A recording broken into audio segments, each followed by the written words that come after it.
ज़रा सोचो, अगर दुनिया की टेक्नोलॉजी एक छोटे से आइलैंड पर डिपेंड करती हो।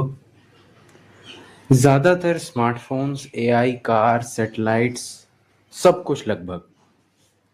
और अगर कल वो आइलैंड सडनली विश्व युद्ध का कारण बन जाए, तो क्या होगा? ये आइलैंड है ताइवान। इसका कैपिटल ताइपेई है। और आज के टाइम पर ताइवान दुनिया के सबसे डेंजरस जियोपॉलिटिकल फ्लैश पॉइंट्स में से एक है। चाइना इस आइलैंड को अपना टेरिटरी मानता है, पर यूनाइटेड स्टेट्स ताइवान को इनडायरेक्टली प्रोटेक्ट करता है क्योंकि ये बहुत छोटा सा आइलैंड है। और पूरी ग्लोबल इकोनॉमी ताइवान के सेमीकंडक्टर इंडस्ट्री पर डिपेंड करती है। तो सवाल सिंपल है, अगर चाइना ताइवान को अपना मानता है तो चाइना ने अब तक ताइवान पर अटैक क्यों नहीं किया? ज्योग्राफिकली देखा जाए तो ताइवान चाइना से बहुत दूर नहीं है। सिर्फ लगभग 160 किलोमीटर का वाटर गैप है। इस वाटर बॉडी को ताइवान स्ट्रेट कहा जाता है, लेकिन ये है। चाइना ताइवान को एक ब्रेक अवे प्रोविंस मानता है, लेकिन रियलिटी में ताइवान का अपना गवर्नमेंट है, अपनी मिलिट्री है और डेमोक्रेटिक पॉलिटिकल सिस्टम है। मतलब प्रैक्टिकल टर्म्स में ताइवान एक इंडिपेंडेंट कंट्री की तरह फंक्शन करता है। लेकिन ताइवान इम्पोर्टेंट सिर्फ पॉलिटिक्स की वजह से नहीं है। ताइवान इम्पोर्टेंट है अपनी टेक्नोलॉजी की वजह से। दुनिया का सबसे पावरफुल सेमीकंडक्टर मैन्युफैक्चरर ताइवान में है। उस कंपनी का नाम है टीएसएमसी। टीएसएमसी दुनिया के सबसे एडवांस्ड माइक्रोचिप्स बनाता है और आज के टाइम पर दुनिया के लगभग 92% एडवांस्ड चिप्स ताइवान में मैन्युफैक्चर होते हैं। ये चिप्स स्मार्टफोन्स में यूज़ होते हैं, आर्टिफिशियल इंटेलिजेंस सर्वर्स में यूज़ होते हैं, कार्स में यूज़ होते हैं और इवन मिलिट्री सिस्टम्स में भी यूज़ होते हैं। इसी वजह से ताइवान को कई experts the most important island on the earth कहते हैं, क्योंकि जो भी ताइवान की सेमीकंडक्टर इंडस्ट्री को कंट्रोल करेगा वो फ्यूचर टेक्नोलॉजी को कंट्रोल करेगा। और इसी वजह से चाइना ताइवान को अपने कंट्रोल में लेना चाहता है। लेकिन ताइवान पर इन्वेजन करना इतना सिंपल नहीं है। सबसे बड़ा ऑब्स्टेकल है ज्योग्राफी। चाइना और ताइवान के बीच ताइवान स्ट्रेट है और किसी भी कंट्री के लिए वाटर इन्वेजन मिलिट्री हिस्ट्री के सबसे डिफिकल्ट ऑपरेशंस में से एक होता है। ताइवान भी डिकेड्स से पॉसिबल इन्वेजन के लिए प्रिपेयर कर रहा है।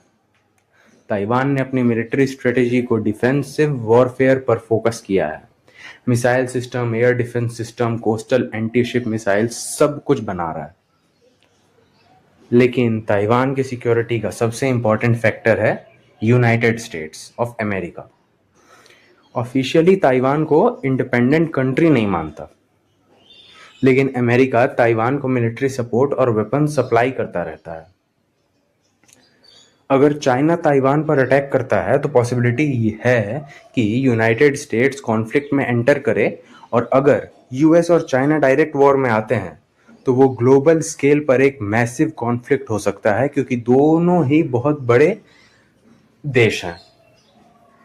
इसी वजह से ताइवान इशू सिर्फ चाइना और ताइवान का इशू नहीं है, ये विश्व का एक बहुत बड़ा युद्ध हो सकता है। जापान, साउथ कोरिया, ऑस्ट्रेलिया सब इसमें आ सकते हैं और यूरोपियन कंट्रीज भी क्लोजली सिचुएशन को वॉच करते हैं कि क्या हो रहा है आखिरकार।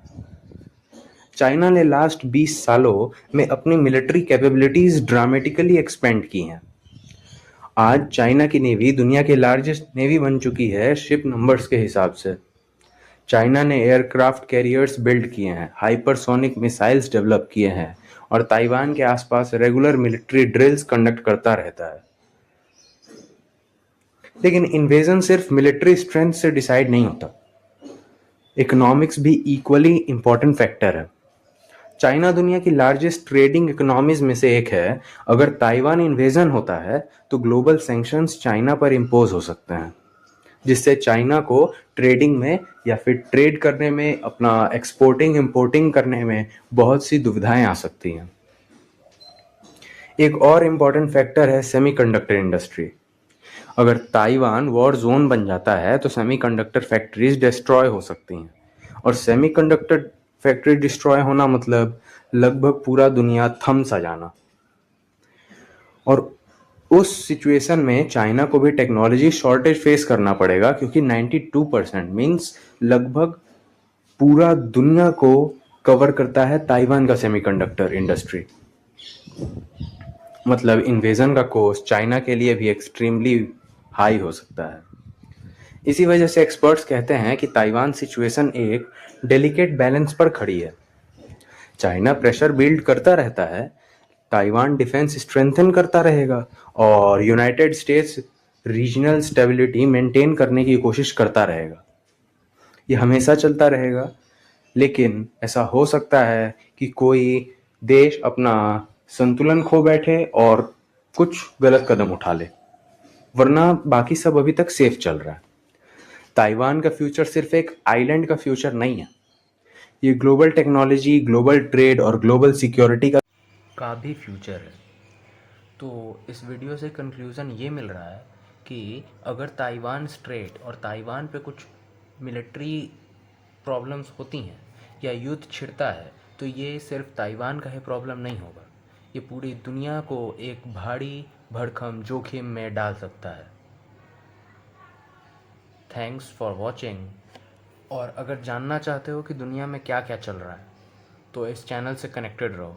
इस चैनल पे हर चीज़ की जानकारी मिलेगी। धीरे धीरे रोज़ एक वीडियो आएगी, एक दिन गैप देके, और नॉलेज बढ़ता जाएगा। Thanks for watching.